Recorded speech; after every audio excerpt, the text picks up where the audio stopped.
Am I the meanest? Sure enough. Am I the prettiest? Sure enough. Am I the baddest mofo low down around this town? Sure enough. Well, who am I? Sure enough. Who am I? Sure enough. I can't hear you.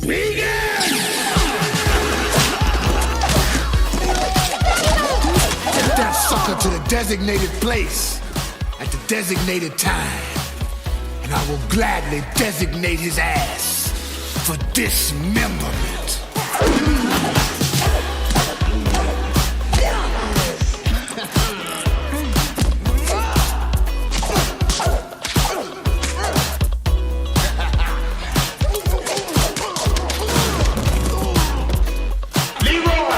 When I say, who's the master? You say, show enough. Hey guys, welcome back. We finally have reached that critical point where, we're finally, as D said, doing movies that we've been putting off for so many years due to circumstances, obviously, So either we A, kept kicking around the idea, or B, we just like, we'll do it another day and then forget about it and stuff. And one of those movies is Barry Gordy's The Last Dragon. So join us today is our boy Duke from Duke Lounge. How's it going? Yeah, just fine. Just completed my long-awaited WrestleMania 33 review on Last Reviewer Standing. It's on vid.me. And 2 months late, dog. Hey, it takes time to craft greatness, my friend. And that's pretty much it is. But, next one is going to be Marine 5, which is at least 1 month late, so. Oh, well. But anyway, let's get into something really that's great. The Last Dragon. And, man, I saw this as a kid. Loved it then. Saw it once again, and I still love it. So before we get into that, we got a couple of reviews on iTunes. Review time. Let's hear this. Reviews. One of them titled Awesome Podcast Guys from Nubia 2012. Keep up the great work. Love the intro music with some of the talks. So, thanks. The Wu-Tang of podcasts by One Hot Chocolate, _Hot Chocolate. In these rough times of being a lone TJP fan, and for those that are asking what TJP is, it's TJ Perkins, wrestler. AKA the wrestling version of Dippy Fresh. Yes. TJP fan on the planet. It's great to brighten the day by listening to these guys talk about everything in pop culture and even sports. Keep up the awesome work, guys. So that is it, and thank you guys for sending those reviews. Appreciate it. Definitely helps us out getting recognition and such. So keep hitting us up with those reviews.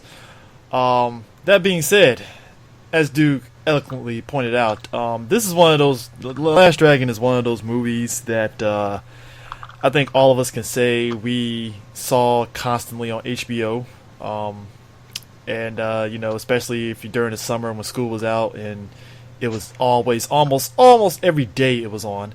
Last year, got an opportunity to go to the Arlington Draft House, and they were doing a 25th anniversary, I believe. I think it's 25th. It came out 84, so 94. Wouldn't it be the 30th? Yeah, 30. It came out 85. Yeah, 85. So about 35 at 35th anniversary of The Last Dragon. We're old. And yeah, it came out 85, so 85, 95, 95, 2005. Yeah, 35. 30, actually 30, my bad. 30. I don't know why I said 35. 30, about 32 now, but 30 when it was at the Draft House at the time. And you're real quick. You want to talk about a movie that you saw on HBO? See, you mentioned HBO. I saw this movie everywhere on cable. This thing has been on UPN.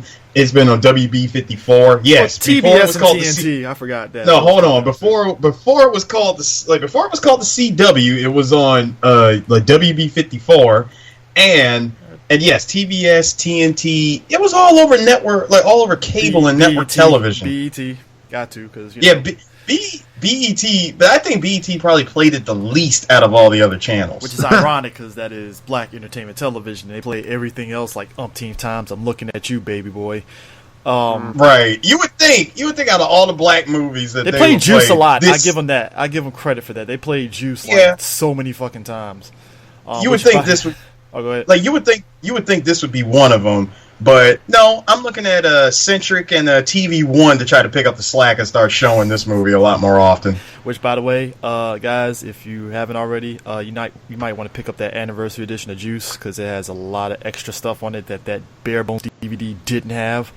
So yeah, go out and get that. Just had to plug that in there because it's the anniversary of Juice, and I was like, I gotta get that because that's my favorite movie of all time. So, and also, yeah, since we're talking about Last Dragon, get that Blu-ray of Last Dragon too. That's pretty fun. Yes, that is a must. But last year, I put it up on our podcast. You can probably find it and stuff. Tay-Mac was promoting his book, and he had a Q&A afterwards, recorded it and all that stuff, asked my questions and stuff. He definitely had a very interesting career trajectory, i.e., after Last Dragon. It's one of those things where things didn't necessarily work in his way. Like, I guess maybe Hollywood was thinking he could be the next big thing, but he really wasn't, And, if you want to get more in-depth into it, you can probably check out his Unsung episode and stuff. Definitely goes more in-depth and stuff. You can probably check out the book, too. I need to actually read that book and stuff. But, yeah, Last Dragon was one of those movies that I thought was interesting because here you have a very black movie, black martial arts movie, that's not blaxploitation, by the way. It's about as black as you can get. Yeah, I mean, it was the 80s. The exploitation years were kind of over with. Yeah, I love the fact that it's just unrepentantly 80s. Everything, big hair, everything else. It was just Barry Gordy spared no expense. I mean, look, this is a dude that literally the soundtrack to this movie was what we had. Like, was it Rhythm of the Night? Mm-hmm. Hold on, let me look this up real quick. I don't know why I didn't bring it up. Professional podcast here, people. We're professionals. Very, very, very much professionals. I should have brought it up when I did it because the soundtrack was like the big thing for this movie. The soundtrack was it was huge, nothing. man. It was a lot of Barry Gordy artists and stuff. So you had. It was a Motown film, so yeah. Of course, Motown is gonna get the best stuff. You know what I mean? So you had Vanity, obviously. Now, of course, this was '85. This was like after like a good chunk of the people that pretty much made the company had left. Mm-hmm. So you have Vanity. Okay, so you have Vanity. You had DeBarge, Stevie Wonder, Smokey Robinson, Rockwell, and Willie Hutch. And that's your lineup of songs. It was 10 tracks, clearly Rhythm of the Night. You have Vanity singing Seventh Heaven, which was in the movie. And it's, well... Oh, and the Last Dragon, which is the theme of the movie. Inside You with Willie Hutch. Yeah, so Smokey Robinson. Yeah, so like I said, you hear the songs over the course of the movie. It did chart well because, as Sue pointed out eloquently, it is a Motown movie, Motown soundtrack, and hey, look, and DeBarge, folks will buy the shit out of will buy the shit out of a Motown album, regardless. So there you go. Speaking of Motown, any of y'all gonna pick up that Motown 25 re-release? I think it was on Blu-ray. It came out sometime last year, I think. Motown 20. What, Yesterday, Today, and Forever? They re-released it. I might have to get that because see now you got. See, I rarely buy like Blu-rays of stuff that's like live stuff. It's always just albums. I don't know if they have an album version of it. Do they? No, it's not an album. I mean, come on, dude. It was the show. I mean, granted, none of us were born around that time, like when that show came out. Me, you, and D had talks about this. About, man, I would love to go back in time to that era and just watch it. Yeah. Well, But the whole thing did get released, and I mean, it was like a big special collector's edition. So I would say it's definitely worth looking up. Yeah, I got a question for you guys though, since Duke brought it up. Were y'all big DeBarge fans? Well, listen, I think it was a little bit before my time. Again, so my age here, but then again, do you ever go back like I do? I tend to go back to artists that like I never listened to because a lot of us didn't really listen to music until like what we were like 5-6 years old, and we kind of had an understanding somewhat of music. I mean, the music I grew up was basically was Motown and all the like older soul stuff from the 50s, 60s, 70s, and everything else. But I never went back and listened to Debauch. There's some songs I did like. Was that type of 70s and 80s type of stuff. It was okay, but nothing that I will go back to. There are some of the artists I would go back to and listen. Like, for example, say, Stevie Wonder, you got Smokey Robinson on there. Yeah. And the Temptations, too, so. Yeah. Yeah. I don't know. I tend to ask because, like I said, Rhythm of the Night is, like, the most, like, the song. It is, like, what, the most beloved song. And, yes, that's the song I know. And the video was in the movie. Bro, the video, though. I'll be honest, I didn't listen to outside of one song, which was Rhythm of the Night. I heard that during the later part of the '80s. I didn't really listen until like you, CJ. I went back and decided to listen to some of their music. Yeah, I mean, because obviously we grew, and Michael Jackson ruled overall, so it's not like we were like, oh man, I'm gonna, listen to DeBarge and Rockwell, even though Rockwell to me just has Somebody's Always Watching Me. That's the only thing I would ever. I think that's his only hit he really had. Really, that was it. That's sad. That's well, but then again, I always look at it as this way. Have you got that big one hit yet? No, I mean they got to that mountaintop, and it is hard. To stay upon it. I hope he kept his masters. Now hold on, Duke. Slow down. Let's slow down for a second. Rockwell only got that because he was related to Barry Gordy. Well, that's true, but again, the song is. Sorry, I'm sorry, but you kind of in a whole nother realm when you're related to somebody in the industry. Well, I mean, hey, you can't help where you're born in, man. You can't help that. Yeah, that's true. That is very much true. And the fact that he got big mainly off of a backing vocal. Yeah. What's funny? Hey. Again, this is Rockwell, the guy that is Barry Gordy's son. Yep. Mm-hmm. And he had to convince his dad, like, Dad, I know you kicked me out, but I got this hit record, please. And You think I'm kidding? You think I'm kidding, people? No, I'm that not, is the backstory of Rockwell's song. Like, his dad kicked him out, and he did a song, Somebody's Watching Me, and literally I can see it right now. Like, he would just come in and he would just run up to him and say, "Come on, listen to the demo, baby." Which is what happened, and like I said, I hope Rockwell kept the masters. I hope he did. And again, this was the mid '80s. This was like I said, most of the top charting people from Motown were already long gone. Yeah, hey, look, they man. just rolled out, and here's the worst thing about it. It's hilarious that somehow he got the backing vocal was Michael Jackson. That was this backing vocal. Like, this Michael Jackson guy, he's not going to be that big. Yeah. And a couple years He was later, already big. He was already he was big. Dude, this was after Thriller, so. Oh, yeah. It was just like, oh, yeah. I'm pretty sure that was Rockwell's mentality. Like, man, I got MJ. He's going to be a big deal. Yes. And then everyone's just like, and then they just say, well, we like MJ more and Rockwell. Well, guess what? He just fade away to the side. Hey, but that, really, techno remix of it is hot, though. Yeah. Now, do you want to know what's really sad? Is that more people remember that song from Michael and not Rockwell. I thought it was Michael Jackson before somebody told me it was Yes, Rockwell. you thought it was him just because you heard the chorus. Maybe that's why I went gold. Pretty much. That was, I mean, you didn't take the time to listen to the actual, the actual verses. Like, you mainly heard the hella catchy ass chorus, and you're like, yeah, this is Michael Jackson's song. Nah, bro. I wonder if there's a Michael Jackson cut of him just singing the whole song, saying, "No, I am quite sure. Dude, give me the mic, dude. I'll do this." Like, so give me the mic, boy. I know what's up. Come on. Let's dive into this movie. So, our movie literally kicks off with montage of Leroy, played by T-Mac, just flexing on how badass he is. This dude is literally breaking arrows shot at him by not Mr. Miyagi, doing flips, flexing the abs, and all that shit, right? So, eventually, his master's like, hey, I have nothing more to teach you. You're good. And, Leroy is, again, he's this guy that's really enthused by Bruce Lee, and he feels that he needs to learn more. Like, he feels he isn't good enough, which you start realizing that this movie is all about Leroy finding his self-confidence. Yep.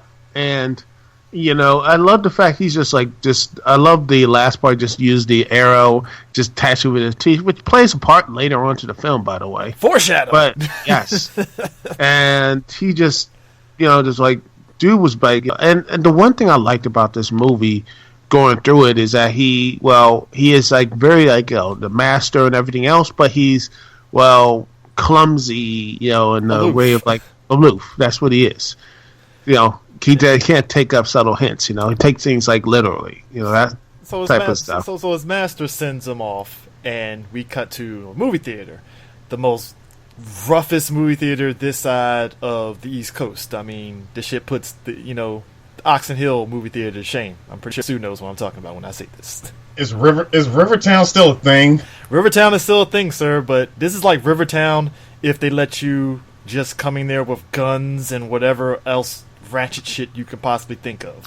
And then coming with a boom box and they're doing like dance and throwing the mum. Okay, all right, that's where I had to pause the movie. I said, wait a minute. First of all, you're gonna bring a boom box into a movie theater, and you're just gonna break out that latest new cut of Ice-T and just start breakdancing in the middle of the aisle. Okay, I feel sorry for how much he spent on it because Homeboy wasn't playing. Because hey, I'm serious about my movie too. I would have Bruce Lee jumped to kick that fucking shit too. Yeah, broke it. Dude, he didn't even kick it. He looked like he jumped up and crushed it. I said, bro, what was that? What was that boombox made out of? Paper mache?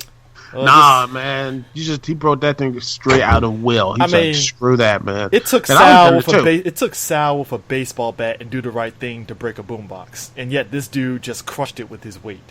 I'm just saying. And Sal took like how many hits with the boombox before he killed it? Quite a few. We'll say about 10 hits before he and the boombox was still in one piece. It's just that shit ain't playing, dog. It's done. Fight the power is not coming on that shit. It's not being played today. Not today. So all of a sudden they're enjoying the movie, and Show Enough pops up in there, and probably the most awesome AKA intro. Busta Rhymes. Pre-Busta Rhymes, played by Julius Carey, rest in peace. Yes. And he, you know what? I'll say this: he definitely just chewed scenery. Oh yes, and the crazy thing is, he didn't know a lick of kung fu at all. I was fine with this. It's brute strength. This right here, Duke, is what you would call method acting. It's the Kenpachi. Yes. It's the Kenpachi method of just brute force. The dude is like 6'5". He's like my height. I think he's taller than me, actually, a little bit taller than me, and just brute force. That's how he does it. Now, real quick, can I talk about that outfit he walked in with? This was all some Heihachi level shit. First off, you need to respect them red Converses. Which, by the way, no, I love the red. Look. You own a pair, Converse? which I need to exactly. get. Exactly, I own a pair of the red Converses. Second off, you got to respect them China Ray-Bans, which I still need to get and find. Bro, I'm still looking for the '87 Wayfarers. Man, I just like the way he was carrying that, like his outfit, like his top. I was like, he looked like he was like something like a wrestler or something like that, about to just take off the top and just like somehow like Road Warriors or something like that. Just take that off and just murk people, which he did. Heck, he didn't even take out the top. He just said screw it. He comes in with it, like with his crew, and like I said, this is like some Heihachi Mr. Satan style level of just phoning it in. Listen, and his lackeys, they ain't no slouches either. Let's be real. They can hold down too. They ain't no slouch either. It's like, yo, even if you take him down, his cronies, they can put some hands on you a little bit, you know. Trust me, you ain't even gonna get to Show Enough. One of them would just come out of left field and toss you that fade. Jab your ass in the face, you're done. So Show Enough comes up to Bruce Leroy because the little kid's like, I know who beat you. who said that? And he's like, Bruce Leroy. And he, Leroy doesn't flinch, and, Show Enough is all doing it. So all of a sudden, somebody pops off as Show Enough is like, why don't you sit down and shut up? Why don't you do what? And we get possibly the most craziest scene ever where we just get an all-out brawl for all inside the theater. And the one scene that had me rolling is when we get rando dude who literally like he just got his black belt from the local dojo. He drop kicks Show Enough, and Show Enough's like, really? This is happening? All right, bro, let's go. Yeah, and then he was just basically basically just came back, broke his ankle like what once, but twice, but 3 times, and bit his ankle too. He says what? Yeah, not even think about kicking me again, boy. Oh, he also beat up the Asian dude that broke the boom box and stuff, and just pieced him out. With the I was just gonna ask you about that. Did you like how Asian T-Hawk got taken out? Oh man, and even the other dudes, which I'm like, hey, you guys wearing some questionable gear. But then I had to back up and realize, you know what? This is why I don't knock some of the fashion choices nowadays, because it's like, look, we wore some crazy ass shit in the 80s. Just saying. Shit, even in the 90s. No, man. The 80s stuff, I don't knock 80s because it actually look better. But thank you, dude. It was better, but let's be real about this. There was some questionable stuff like, fishnet shirts, dog. I'm just saying. What about the mesh shirt from the 90s? Yeah, it was the evolution of the fish top. It was like, okay, we evolved. We're in the mesh top now. And then we get to the rompers, which, it keeps going. It just evolves. It's like, okay, you went from fishnet, which is like, okay, it's questionable, but whatever, I guess. And then it's like mesh top, like, ew. And There's no stopping any of this. We get the rompers, and I'm like, look, unless you're in shape, nah, dog, don't wear the rompers. Just don't. Just for your sanity and minds and everybody else's. Don't wear it. Like, bro, even if you are in shape, the fact that you wear a romper, your man card's already being called into question. First off, well, yeah, because I'm starting to think women are just tricking dudes into thinking that it's sexy. That's just me. Mm-hmm. It's like, wear a romper, it's sexy. Like, okay. I'm like, nah, I'm on to you. Don't think that shit's gonna fly. It's gonna put me on social media. I don't buy it. Hell no. Because that's all it takes is one photo. And even if you try to delete it, it's the internet. That shit's forever. So we get back to the folks, they're after the fight, showing up like, hey, Leroy, you can't run away from ever. So we cut to our main bad guy, because I emphasize this constantly. You can't have a black bad guy without a white person backing him. The evil white man. Evil rich white man. He owns arcades, so he's sort of rich. I guess upper class rich. He owns arcade. Yeah, Eddie Arcadian. Yeah, he owns arcades. That they were making bank back in the 80s, so yeah, he's rich. I was gonna say, like, bro, it was the 80s. If anything, he hopped on this before the arcade boom, so he was making money. Damn money straight. This is 85, so he was making money off of Street Fighter 1, Pac-Man. The original. No, wait a minute. Street Fighter 1 didn't come out till 87. Oh, exactly. So yeah, Pac-Man, Donkey Kong. Pac-Man, Donkey Kong, the original Mario Brothers. I'm pretty sure he had Play Choice 10 in there somewhere. So Eddie Arcadian and his crony, played by Mike Starr, who I think he's a very good, funny character actor as well. They're in there getting themselves together and stuff, and his girlfriend, he's trying to make her a singer. I'm just gonna call her Madonna Light. I would say this. She's for what she was doing. She's entertaining for the 80s. She's very entertaining for the 80s. And funny enough, the woman Faye Prince actually won a Tony Award. And isn't she like Broadway? Yeah, she's Broadway musical theater. It's like they told her to not sing well, and that was I'm like, she did her job. Like, yeah, don't sing anyway. Sing decently. That's about it. Yeah, sing off key for the entire film. That's pretty much it. You're good. So we cut to Vanity, and and got a question for you guys. So who you got, Vanity or Apollonia? This was the age-old question of the 80s. I think we missed the boat on this.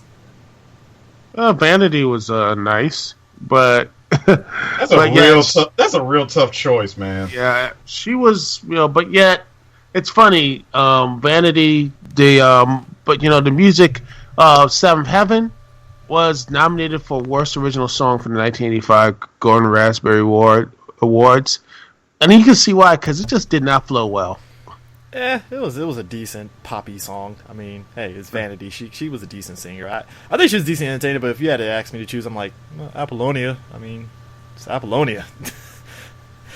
I can't imagine though that, because again, this was like everybody was like, oh, Tiffany or Debbie Gibson, but like for us as black people, it was like, yo, Vanity or Apollonia, make your pick. And yeah, like you said, Sue, it's a tough choice. I don't know who to pick. I'm leaning Apollonia just because I like Purple Rain a little bit more, so it's like my bias is in there. But I mean, you really can't make a choice, dog. I don't know.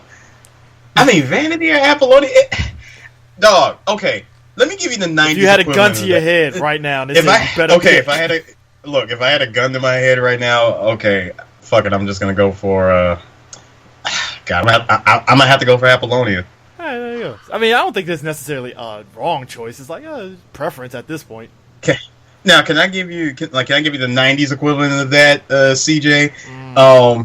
Boomerang, Halle Berry or Robert Givens? Jesus. Yeah, that is a tough choice because I mean we had Afrocentric, Halle Berry. Afrocentric Halle Berry. Afrocentric and think Halle about Berry. this. and think about this for 1 second. It didn't matter. Because at the end of the day, you had a happy ending no matter who you went with. Hold on. Was this Robin Givens when she was with Tyson or after she fucked Brad Pitt and all that? This was 92, brother. So, yeah. Tyson? I think this was during that time, too. I know. Wait, when did he get locked up over that rape charge? 90s, man. No. Yeah, Like that was 90, the 90s, like but 90, when? 93, 94? Something like that? 93, 94, then he came out in 97, joined DX, then he betrayed them, and then he came back and won the title. Nah, he couldn't have came out in 97 because he was boxing in 96. He was at 96. Yeah. He beat up Riddick Bowe so badly, I think that killed Riddick Bowe's career after that. I mentioned Brad Pitt only because of the fact that was a thing that happened where, so the rape conviction was actually in 91, and he didn't get convicted until 93. All right. Yeah, he didn't go to jail till 93. So, 93 he went in jail. So, so this is like she was in that divorce area of like, I'm done with this dude before he went Muslim. But right. that is a tough choice though. It's like, Robin Givens or Halle Berry, Jesus. This is around the era of Strictly Business Halle Berry, so it's like, Jesus. Uh-huh. Yeah.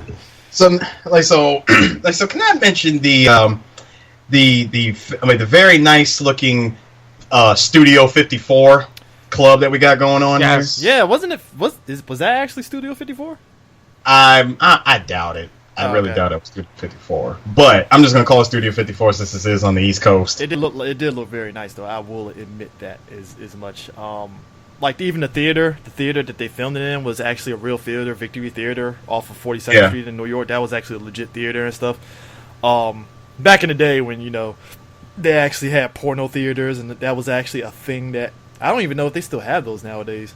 Probably. I'm pretty sure you might find one. You might find one hole in the wall porno theater. Yeah.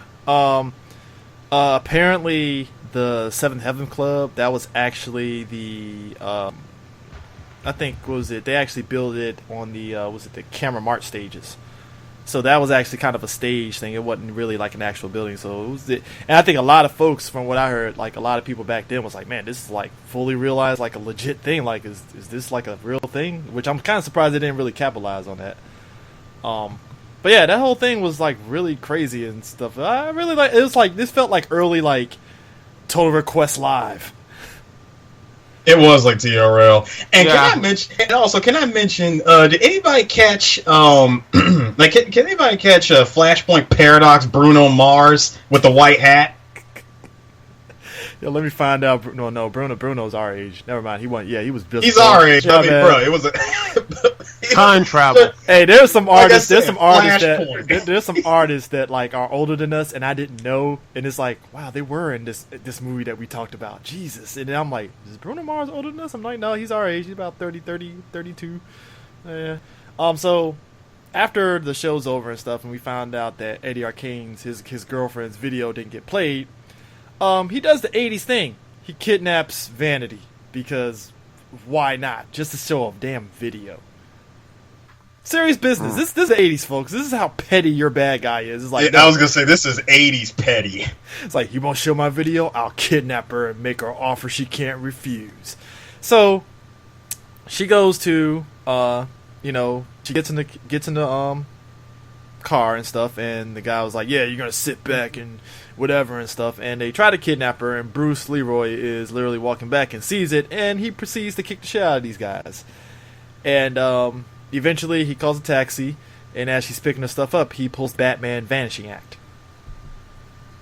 And real quick, CJ, I'm sorry, but I need to retract my previous statement. Gun to my head, I'm sorry, I'm going for Vanity. She was fine as fuck in this movie. Yeah, she was. She was good. Fair enough. Bro, she wore the hell out of that purple dress. Hey, look, man. I'm jumping ahead, dog. Like, the way she was and this is another thing that you pointed out, dude, with the aloofness of Leroy. Here you have Vanity, right? Most people, you get strong hits from women, you act on it, or you kind of, like, play along with it and stuff, right? Leroy is literally just aloof as fuck, that this chick is really about ready to just give it up right there. Jump his bone.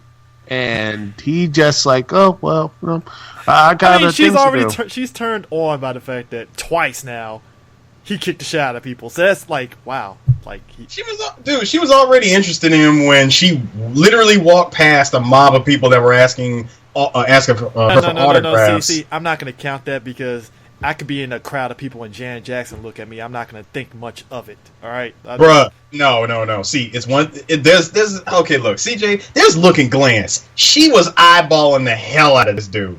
Okay, maybe I need to see that again. She pulled it like, bro. When she got in the limo, she looked at him. She damn near pulled the Exorcist head turn when when she tried to look back at him. Okay.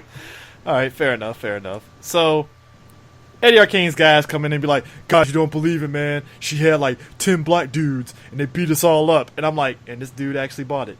He bought this. I'm like, all right, cool. So he's like, that's how she wants to play? All right. Guess gotta bring in the hard guy. Gotta bring in the hard guy. Go on ahead, kidnap her, but don't hurt her. So that's their next plan of what they're gonna do. So we cut to Bruce at his dojo, and as we point out, he loves Bruce Lee to the point that he has his Game of Death outfit on. And his boy, who clearly is, he really doesn't know how to fight, or he's actually, no, screw that. He's playing the very goofy friend role. Let's just get that out the way. And as it's happening, Show Enough and them bust up in there and basically challenge Bruce Leroy to a fight. And he doesn't accept it because he doesn't feel it's worth it. Mm-hmm. Did you like seeing Asian Tom Cruise get dropped by one kick? Yeah, no, exactly. Right? And his best friend acting like a complete spaz, like running around saying, "Yo, I take him on" and everything else. I'm like, and then got his buck. And it's funny how it's the white characters who act like this, because usually in most movies it's the black character that acts like a damn fool. It's like, okay, we got the wacky black friend, so here he is. Hey, look, but what really made me laugh is that it reminded me, because I saw this in the '90s, so. What it reminded me of the first 20 minutes in, what was it, about 20 minutes in, that scene from Double Impact when Van Damme kicked the shit out of that dude with the purple gi. Yeah. One hit. One hit, and we're done. One hit, and he just looked at like, ooh, yeah, somebody want to get some ice on that. Hey, real talk, though, I put a meme up about with Show Enough and his crew, where I was like, oh, it's cosplay season. It's like how you and your squad feels when y'all all cosplay together. I don't know if you saw that one. It was like a black and white picture with Showing Up in the crew and shit. That shit was like dope as hell. I was like, you know what? That is accurate as hell. Yes, it is. When the whole squad cosplays.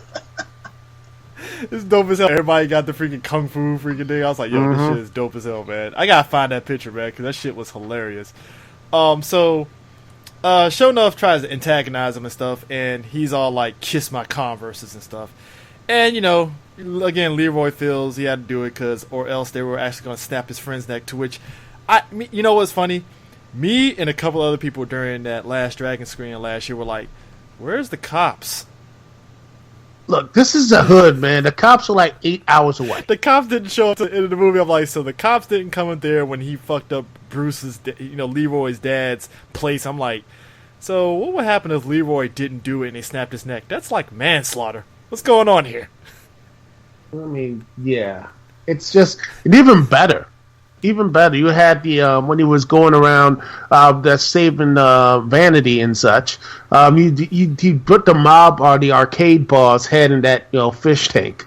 Yeah. And I was like, oh crap, he's gonna do something. But yet it comes back. I'm like, dang it, you forgot you forgot the button combination. Just up, left, right, down, A, B, and then bam, that's the fatality right there, man.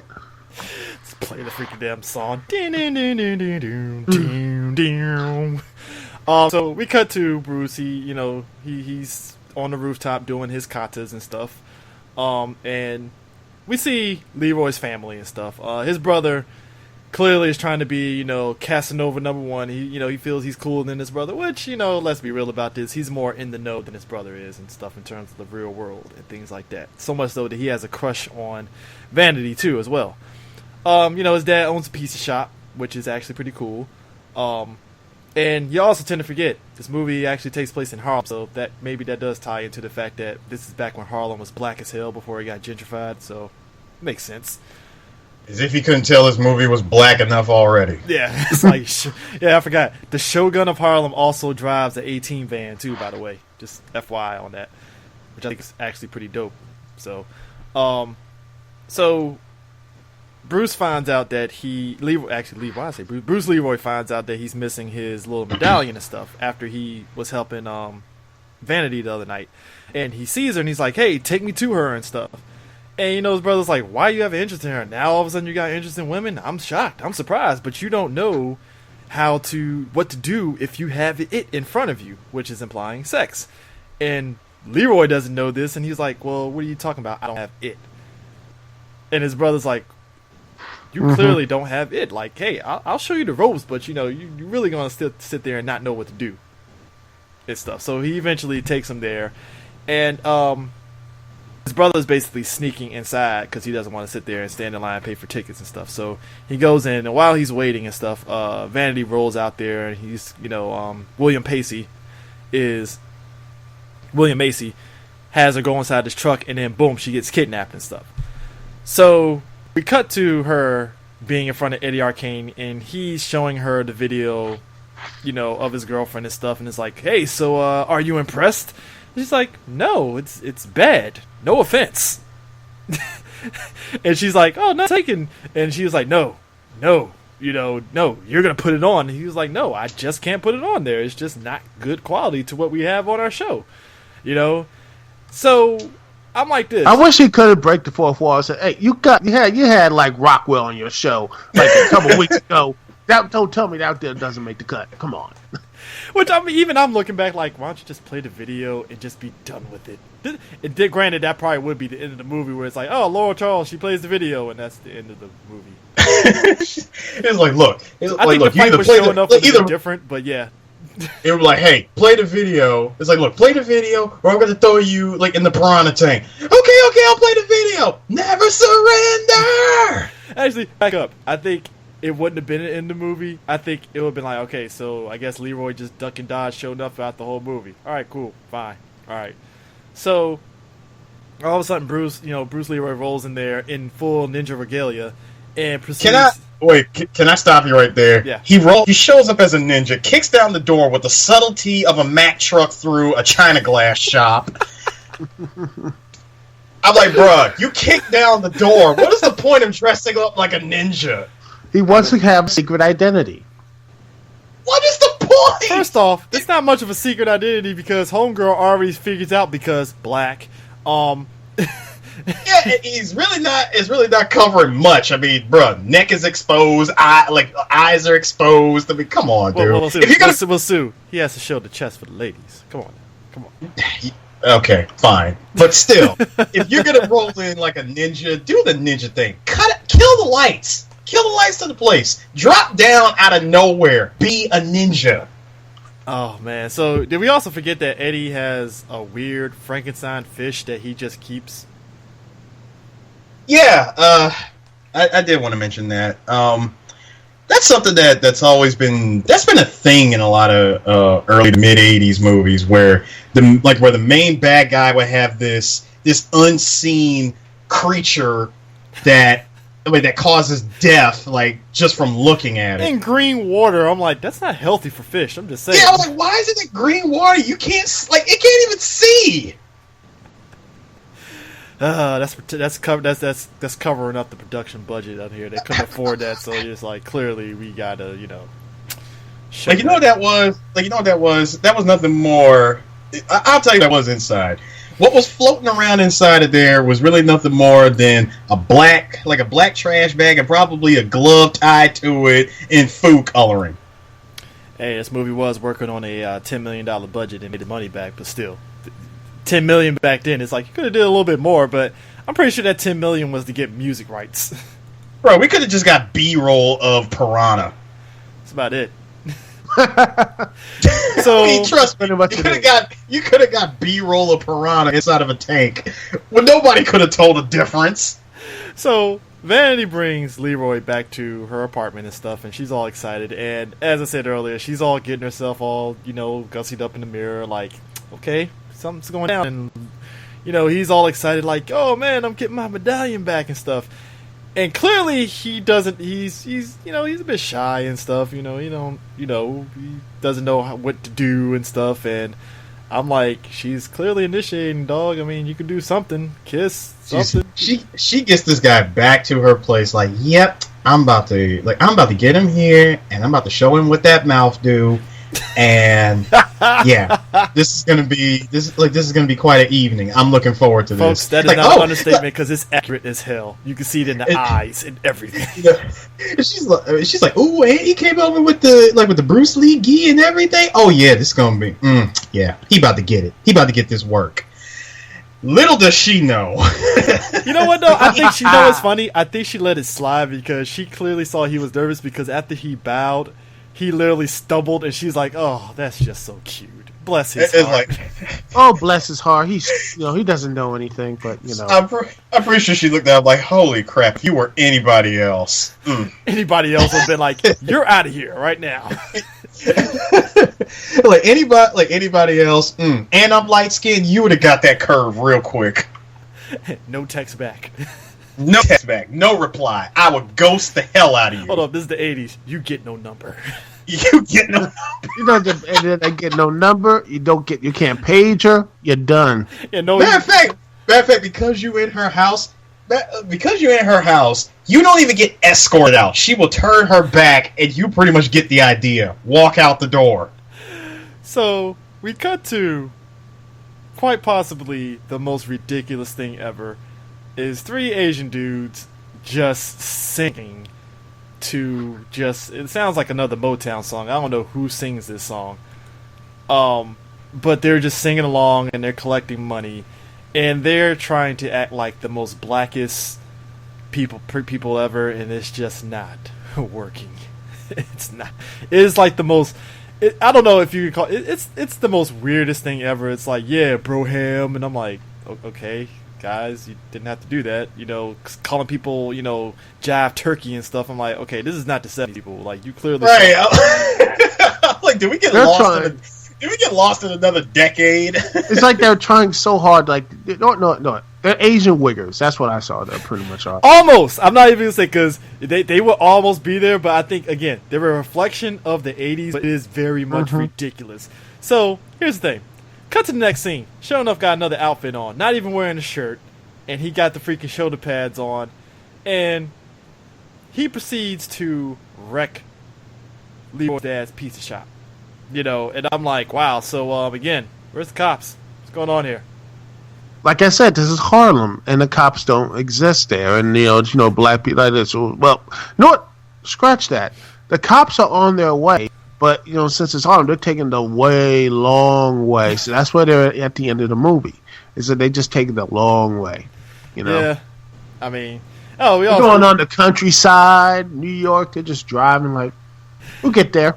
Don't worry. Yeah, I meant to mention this earlier. I think Show Enough has the most awesome quotes ever. Am I the meanest? Show Enough. Am I the prettiest?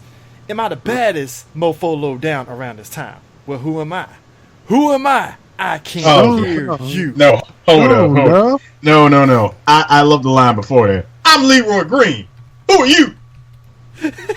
Yo, Leroy Green's dad sounds like every dad ever. Yep. It's like, Oh my God. Actually, he's like, I'm his daddy, Leroy Green. Who are you? Hey, who are you? Who am I? Who am I?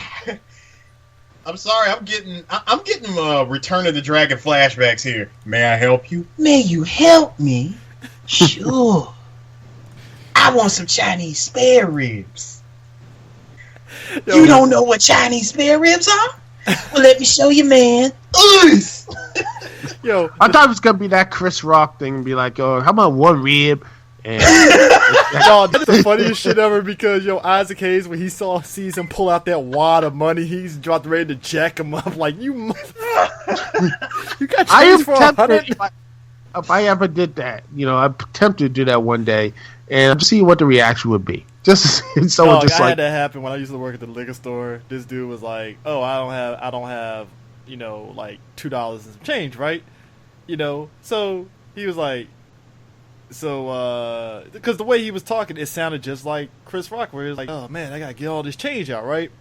So he didn't have enough. He was about 50 cents short and stuff. I wasn't gonna spot him. So all of a sudden, he busted out the freaking granted, yes, he busted out $20. I'm like, why the hell didn't you just lead with the 20 instead of acting as though you were broke as hell? Like, you just wasted like 5 minutes trying to look for change. And I got a line here. Like, what's going on here, man? So, I mean, yeah. But anyway, so the shit that had me rolling was showing up though was the legendary Bruce Leroy catching bullets with his teeth. Catches bullets with his teeth. Nigga, please. I was like, yo, this dude got live for days, man. But yeah, Daddy Green saying, yeah, I'm Daddy Green. Who the hell are you? Oh man. But yeah, he goes in there, proceeds to wreck the place, and and the mama is like about ready to put hands on Show Enough, but clearly, yeah. I don't know, man. You think Show Enough about that life where he probably would have hit Mama Green? Oh yeah, he would have. He would have. You probably not Barton knocked her out right there. And I love the fact that she was just throwing dough at everybody. It's like I was just about to say that, Duke. I'm sorry. I was just about to say, like, bruh, he was gonna put hands on her. Cause trust me, you take a big ass wad of pizza dough and you hit me in the face with it. Oh, somebody catching hands. It's go time. But the poor son though, he's like, man, like try to talk big and bad, but he got dumped and put him in the, he Braun Strowman them or something like that. No, shot. He didn't do that. Look, man, when I saw Show Enough do that, like, I'm like, yo. Why you gonna do that to Michael from Good Times, man? I know, right? He did nothing wrong. Hey, look, man. That's a good person to really say that. Show Enough was Braun Strowman in this damn movie. He was just powering through everybody. It's like, oh yeah, I'm just gonna destroy you. You're done. But if he is, then who is the? I would say Bruce Leroy is Roman Reigns, but yeah, everyone seems to like him. So yeah, it's right. Cena. People still hate him. No. But Cena at least gets a 50-50 split. Let's be real about this. It's a 50-50 split with Cena. Roman people hate, but I think it's bullshit that people hate, so it's whatever. But yeah, so Bruce frustrated and stuff, and Vanity comes in there trying to coerce him and stuff, saying, "Oh yeah, I know you're a master and blah blah blah and stuff," and he's kind of pissed off about Showing Up and stuff, kind of contemplating where to fight him. So we end up cutting to Eddie Arcane. His crony actually says, "Hey, I know a dude that can actually get what you want." And Showing Up. And I love the fact that while he was doing the villain train, he had this one dude trying to be like, I don't know, who's like trying to do a Rick Steiner impersonation, just barking every 5 seconds. Yeah, and then bark. It's very weird. What are you talking about? And he's like, "Arf, arf." I'm like, and I'm getting the point that maybe that's how Rick Steiner negotiated his contracts in WCW. That's why he probably got. It's okay. It's like, what was that, Rick? Roof, roof. 30 million? I don't know, man. It's a little too high. Roof. All right, man. Look, we're signing papers right now. What, you want to go over? Fine, whatever, man. Scott Steiner's the only one that can translate to him, and then you know how he rolls. Yeah, before they split, it's like I think that's probably what made them split. It's like this is bullshit. I'm tired of this damn barking. It's done. So, cut to Bruce. He goes up to Vanity's place and he's trying to see if she's there. And they pull up and he's all like, hey, they're talking. He's like, hey, I just want to become a master and stuff like that. I don't think I am and stuff. And they're talking and it was like, hey, I don't think I have it and stuff, and things like that. So he takes her back to the Seventh Heaven place and shows her this. I'm going to call, as I did, anime music video before anime music videos existed. Because that was the definition. The good old-fashioned AMVs. That was the definition of an AMV, except it was Bruce Lee montage, ahoy. I'm surprised that hasn't been big around the internet but, I mean, and I ain't going to lie, though, it was actually pretty dope. I'm not, all his Bruce Lee's greatest hits, and stuff. So, in the middle of it and stuff, he ends up kissing her and stuff, and, his brother's pissed off with the fact of, I can't believe he got to kiss her and I didn't. This is bull, and all that stuff. Like, dude, you're like, what, 12? 14? You wouldn't know what to do. 15? It's like, Vandy, man. Hey, look, when it came to sex, clearly his younger brother knew more than he did, but yeah, it's like, dog, I think she's gonna be, going jailbait with you on that one, dog. So can I also mention that video really was nothing more than a montage.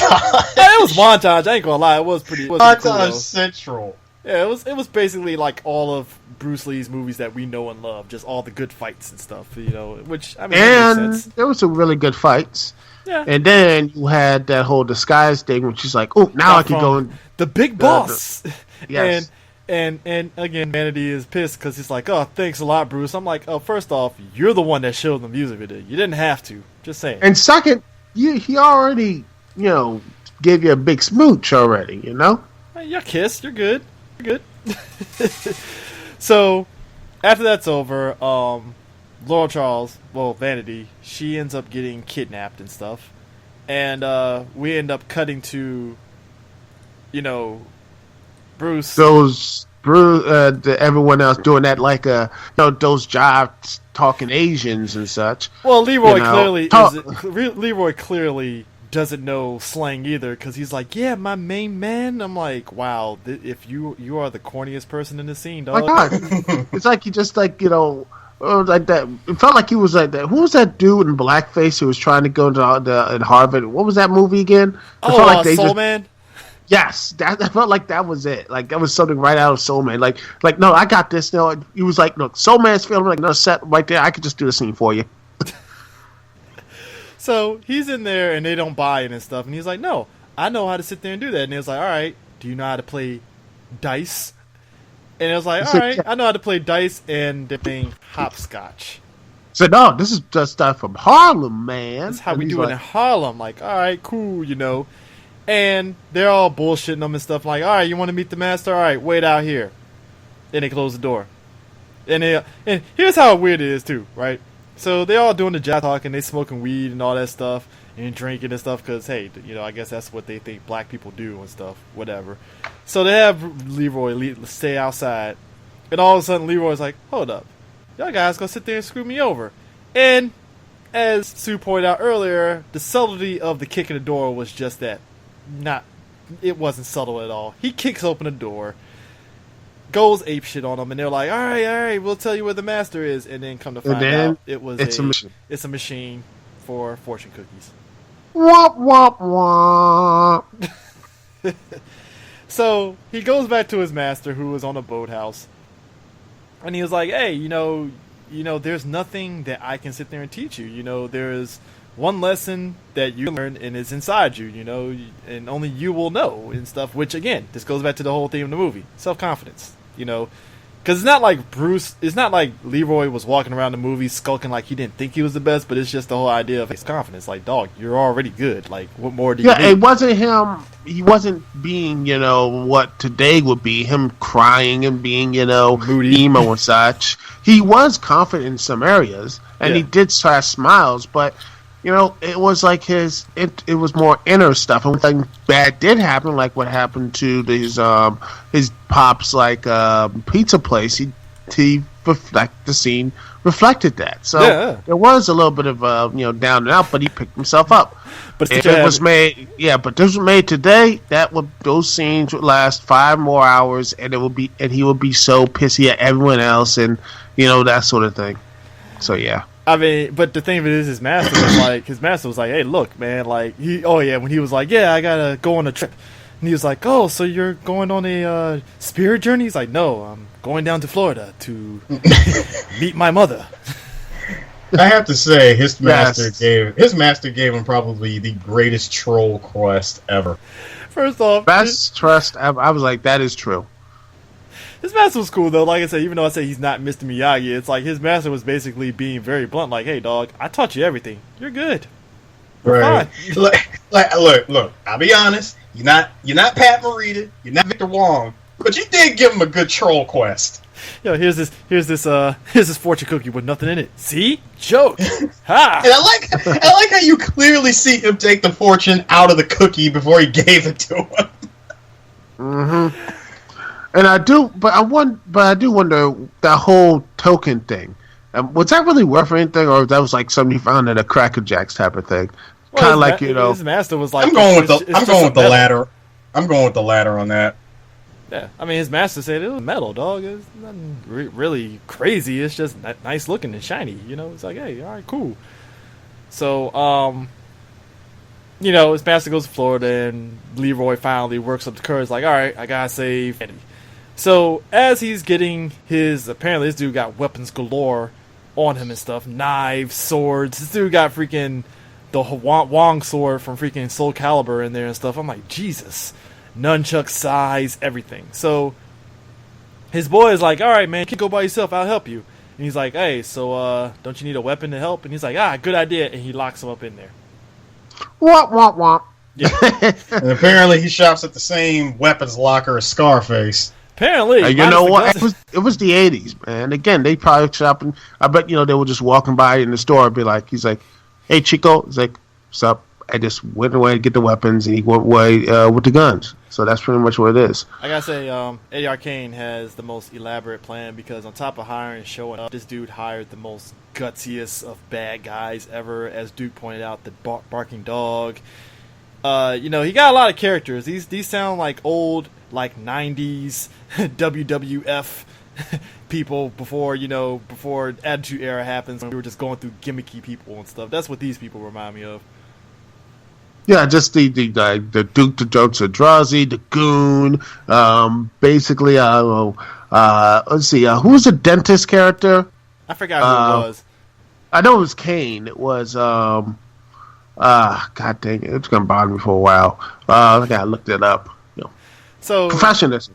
Yeah, so Eddie is using all the screens like, Leroy, you're here, and now I got the fight. I got the best fighters to beat you down and stuff. So he's holding his own until Biker Dude comes in there and bites his nunchucks and just spits it out. And I'm like, first off, you got some strong ass teeth, dog, because I can't even bite some wood and just break nunchucks like that. Can I say that this is probably the second? Well, I take that back. This would be the first most hilarious weapon bite since Heihachi biting an axe in half. First off, you were going to put some respect on Heihachi biting some axes. Yeah. No, I did. Trust me. It's still hilarious because when it happened in that movie, you didn't see that coming. Oh yeah. Homegirl thought that axe she was gonna beat Heihachi and defend her, and her mom's death is not gonna be in vain. It's like, nope, sorry. Oh, by the way, speaking of that stuff, it was Isaac Yakum. That was his. Okay. Yeah, but it was just he bite all the stuff up, and then it looked like it's all over. Everyone's beating him down. Then the rest of his class comes in and fights up, including a young Ernie Reyes Jr. Oh yeah, yes sir. Yes, who at that time he had a show called Sidekicks, not affiliated with the Chuck Norris movie. And it was the 90s. And did see Sidekicks, you got to realize, Ernie Reyes as a kid was still a badass, a little mini badass and stuff. So the older, the homeboy that's a Joker friend, he somehow ends up looking badass and stuff like that, right? He's getting nunchucks and all that stuff and doing it. Then sure enough, boy comes in there and kidney punches his ass. And that's when Ernie Reyes comes in there and just puts hands on dude. And it's pretty badass. You got dropped by a little kid. How do you feel? Yeah, but I like dude's reaction where he's looking around like, really, kid? Really? We're doing this? All right. It's your funeral. But then, yeah, he puts hands on him.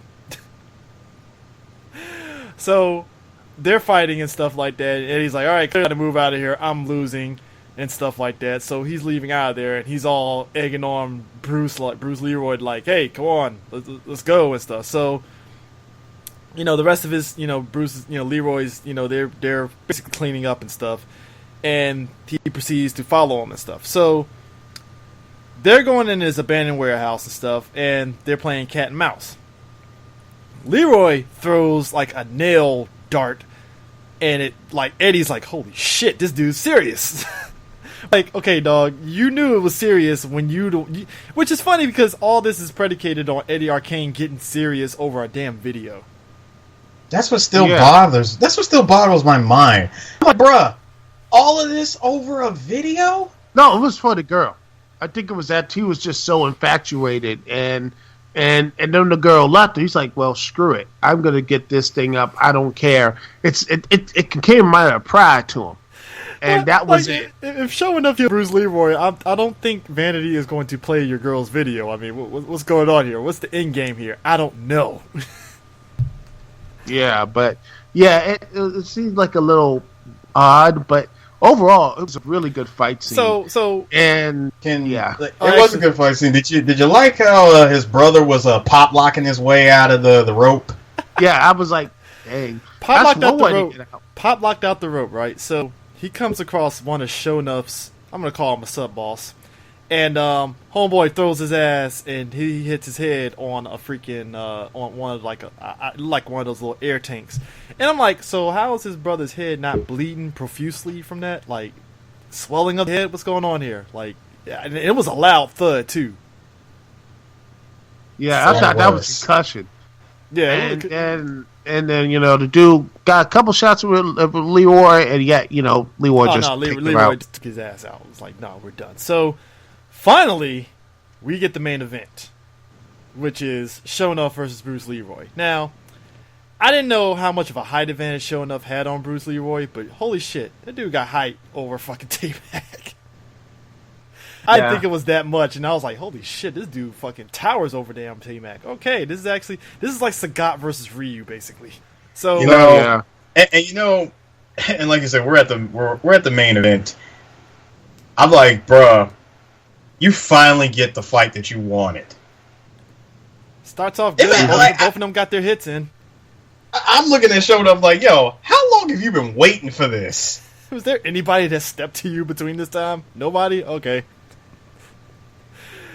Oh, man. I like to think that he did fight a couple people, and that's why he has an entourage in case it gets messy. And he's about to lose, and he's like, all right, guys, jump in for me. Tag in. Let's go.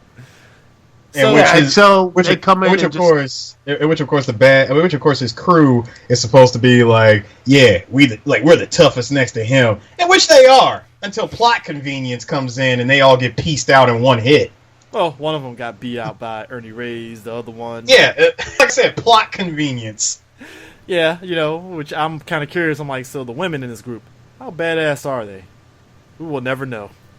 Never know. Yeah, they didn't get the call. They were just relaxing. They're probably probably somewhere out there, and they just partying, and they're like, oh, they missed a page. They're like, yeah, oh crap. sorry, y'all not badasses like homegirl from Cobra. Hey, first off, got a comment on Sho'nuff's attire in this. Like some pajamas, the most badass pajamas that I would wear. Just telling you right now. Them shits had like the tiger on the side. I was like, dog, that shit's badass. I need to find that. Oh, one day I'm gonna dress as Sho'nuff. I'm not even gonna do the shoulder pads. I'm just gonna dress up in the freaking tiger fucking gi and just get a wig, and I'm good to go. You can rock that. I mean, dude, look, CJ, you could do it. For one thing, you got the height, so you definitely could do it. Yeah, but I just like the tiger gi. That's all I'm saying.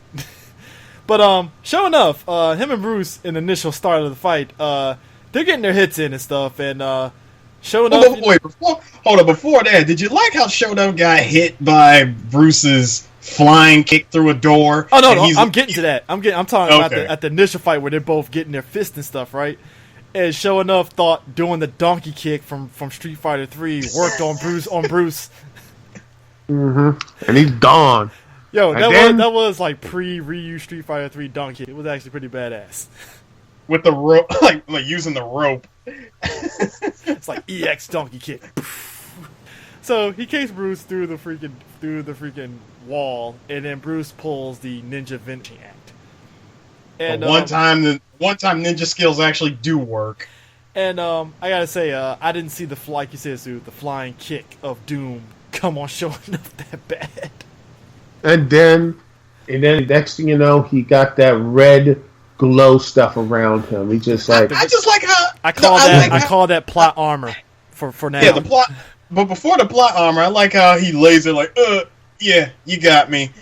He waited for Leroy to turn around and walk away. Disappear, evil laughter. Now, what if Leroy stood over the body and proceeded to still punch his face? That would be fucking hilarious. Like, you didn't think that far, did you, Sho'nuff? But then, you know, Be like the continue screen from Street Fighter 2 and shit. 10, 9, 8. 8. And then you have Leroy says, "Go home, be a family man." Exactly. No, hold on. You get the count. Hold on. You get that countdown, right? Somebody popped in the 2 quarters and you heard that. Shoryuken! Actually, you know what? I think this was the 25 cent. Somebody popped a quarter in. It's like, okay, well, plot armor. Let's go. I want that salty run back. Oh, Sho'nuff got the salty run back. He got that round 2 run back right there. Because, again, I gotta be honest with you. The special effects, I mean, it was so exaggerated in this scene. It's ridiculous. Like, the punches and the red effects just splashing off. I'm like, wow. But you know what? Bro, this was I enjoyed it. This was some Tekken stuff right here. Look, man. Yeah, it was Tekken before Tekken. It's like Heihachi And versus one of his Force kids. Which, by the way, at what point we can go back to this. Seriously, does any one of his kids ever in canon beat him? Because it seems like every time I look like it's going to do it, but nope. Spoiler alert: Tekken 7, Kazuya finally puts the freaking death dagger on Heihachi, so Finally, he's dead. Yeah. He's dead. But He ain't pass and go. fight- He ain't collecting $200. He's dead. But the fight that led up to it, holy crap. Heihachi was not going down without a fight. Look, man, that dude was like, "I'm gonna kill you, son." Now, look, I know this is a side here. They really tried to make Heihachi out to be the good guy. It's like, so let me get this right. We found out that Kazuya's mom was the piece of shit and not Heihachi. Nah, son, you threw your son down in Volcano. You're still a piece of shit. Exactly, you sacrifice your son to get power. I'm like, nope. Nope. It's like trying to just Well, trying to technically, make. no, he sacrificed him to get power. He sacrificed him to prove a point. Yeah, he threw him off a cliff. He threw him off a cliff to prove that he was truly evil. If you're strong enough, you'll climb back. No. That wasn't it. Do not bring that piece of shit anime movie into this game's story. That is not the reason why he did it. He did it to prove that he was evil. Yeah, true. Yeah.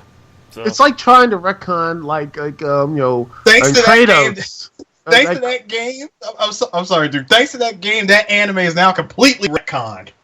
Yeah, it's like trying to retcon Kratos after doing all this crappy stuff. See, it was Zeus being your evil guy, not Kratos. Kratos was the guy. Nah. Didn't do it. No, But speaking of ass whoopings, Sho'nuff even comes in there with his signature leap kick of doom on Bruce Leroy too, and that was actually pretty badass, complete with red special effects. Yeah. And he basically waterboards the shit out of Bruce Leroy and stuff before he, asking him who's the master and all this and stuff, and then all of a sudden, Cinemo activate. And Yeah. He's like, Who is the I master? am the master. And then he just beat.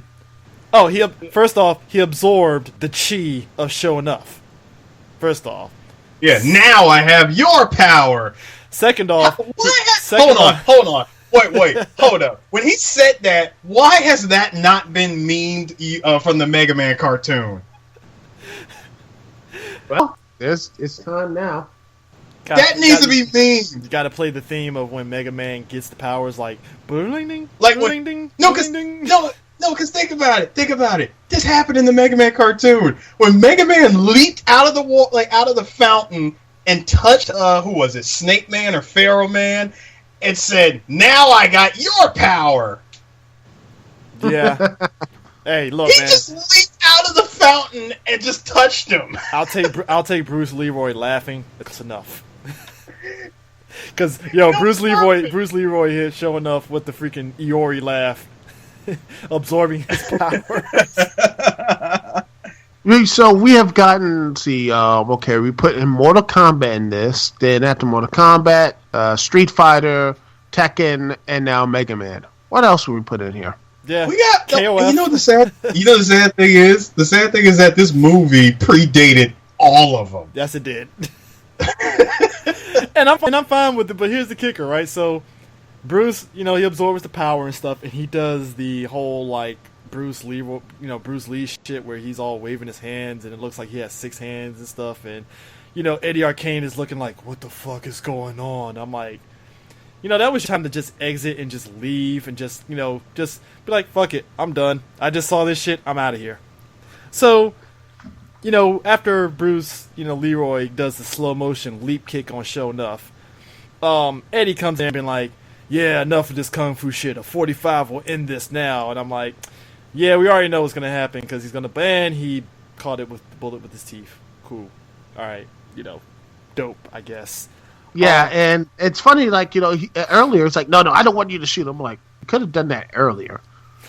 Here's my thing. 2 cops roll in there, right? So they arrest Eddie, and I'm like, so, y'all not going to get Show Enough? No? Okay. It's called sequel baiting.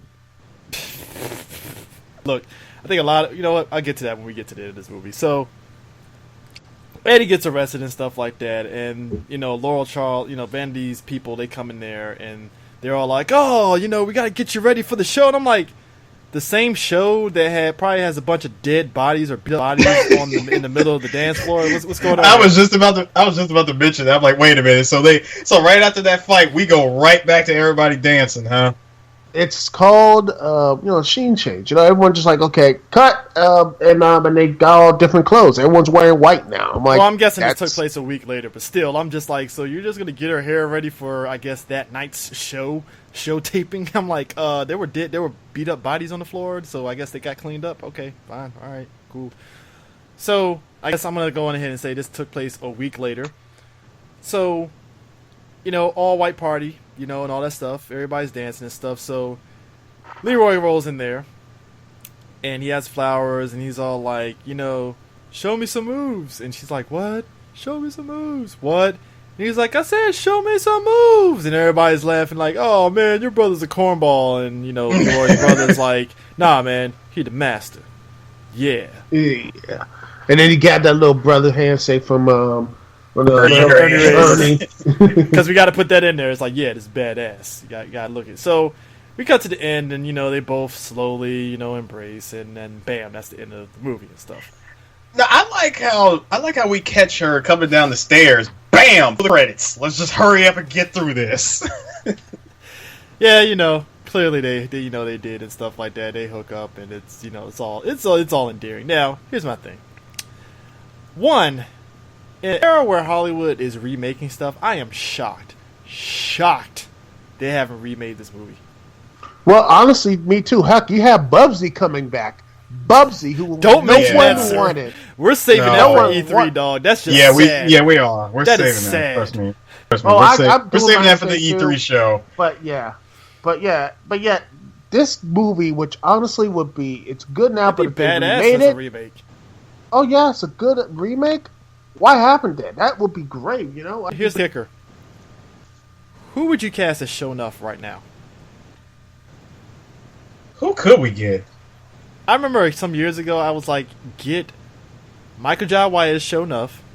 Damn it, CJ! I was just thinking that. Like, especially since he had so much fun doing Black Dynamite, you might as well let him be Show Enough. And then, and I was saying at the time, because I think Power Ranger Samurai came out, I was like, get the black dude from Power Ranger Samurai if you gotta go with the unknown. Yeah, Okay, that's if you got to go with unknown. But let's say we go with a known actor. Who could we get? Because I was saying the black dude from Power Rangers could play Leroy. I don't know who you can get to play Leroy, honestly. Because honestly, though, Leroy, that's why I was watching the show. I'm like, where do I see this guy? Oh, you know what? You know what? You know who we could have got, and it sucks because he did pass away. I would have got homeboy that played Jet Jackson. Damn it! Yeah, he would. Man.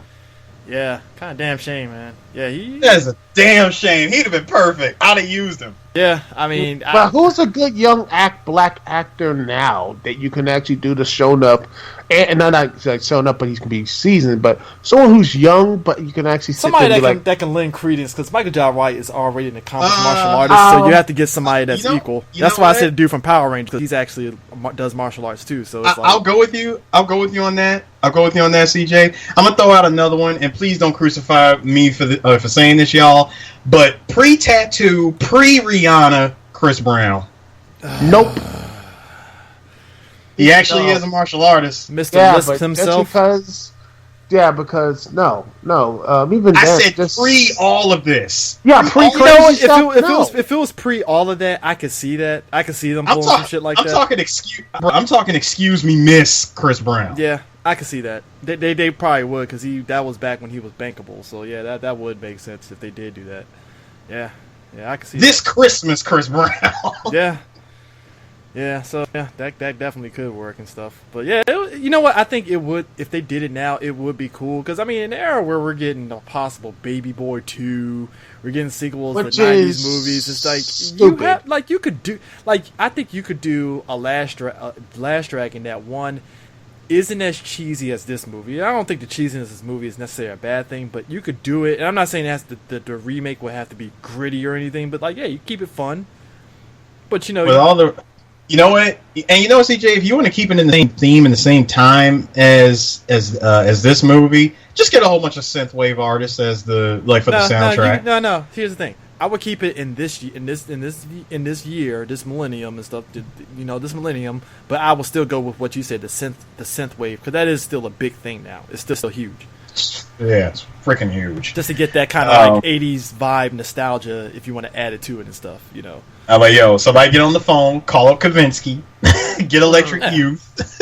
Yeah, easily, man. So get a Power Glove and thank you, dude. Get Power Glove. and for the end of the track, somebody holler at Vega for me. Yeah. Oh man. Just get that sucker at the designated place as a designated time, and I will gladly designate his ass for dismemberment. Sorry, man, that little line just kicked in my head. Now I just imagine, you know what, Michael Gill writing that. I'm like, that's perfect. Dog, he would have literally just he would chew the scenery just as much as Julius Carey, man. Hey, he chewed the scenery as Seth in the Universal. Oh, in Universal Soldier: The Return. Oh yeah, and the people say that movie sucks. Like, by the crap, the Black Panther premiere is happening right now. Oh, I'll catch it after this. So yeah, that's the Last Dragon. That's the last. Can I throw out one more, CJ? Yeah. Again, I'm waiting by the crucifix. Jaleel White.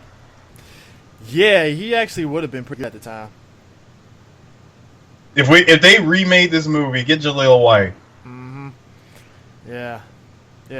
So. But anyways, that is The Last Dragon. This is definitely a fun movie. Get it on Blu-ray. Oh, it's hilariously fun movie. It's a fun movie. It's like I said, I always say that I miss these kind of movies because I know you can make these movies now, but a lot of people aren't going to feel it because it's cheesy. But I'm like, no, this works. It's a fun movie and stuff. It's ridiculous because again, Eddie Arcane's character, it's like he has no end game, so it's just like I'm just going to kidnap you because I can.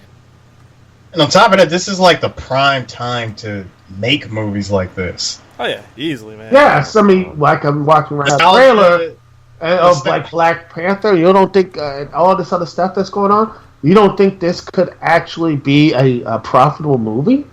I think it could be. Like what, for the last 10, 15 years, nostalgia has been a mother. Oh yeah. And I don't think it's going anywhere. Yeah, I mean, so. But if that is it for I'm about to say Black Panther. Damn it, Duke, I hate you. That is it for Last Dragon. I sprinkle a little of that. Where's that guy sprinkling all that stuff in? That's what I'm doing right now. Yeah, you're doing this to me because I'm all like Black Panther. God damn it. So that is Last Dragon, and we will catch you guys later. Peace out. Deuces. Metro Boomin want some more, nigga.